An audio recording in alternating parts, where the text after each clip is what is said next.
Hello everyone! In this week's Throwback Thursday I am going back to 2017, April to be precise, and I painted my first Stormcast Eternal. Why? Because that's when I started to come back into the hobby after a few years of hiatus, painting nothing. And I didn't want to start a Stormcast army, but it came with a magazine and it was a good test bench to get the brush skill back in motion.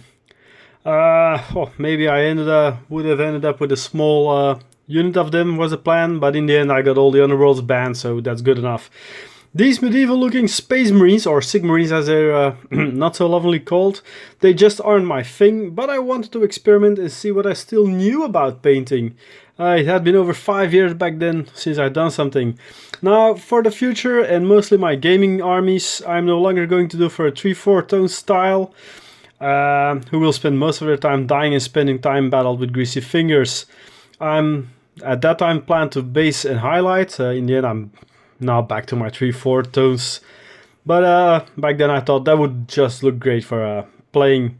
We undercoated the model traditionally with black, and then the metallics were done. Iron colored elements getting an ink wash armor. I used code darks for that. While I used brass for the main armor from Vallejo, which is about the whole figure. Base colors for the other parts were then painted on. Next I did a highlight on all the parts of the figures, making the gold shiny and adding depth to areas like the blues.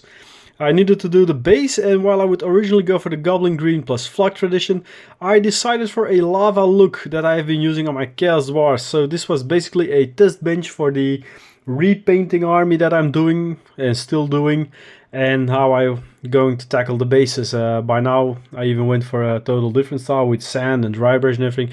You know my Chaos Wars, there have been enough on this channel, you got an idea, but this is where it all started.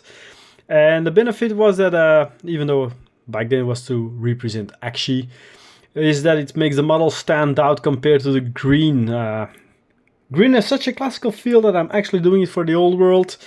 But modern day Age of Sigmar, well, they just don't use any green bases.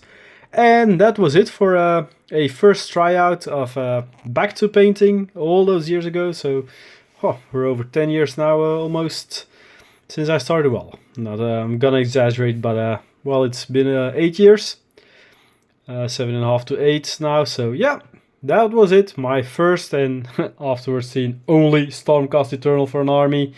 So thanks for watching, and I'll see you again next time. Bye bye.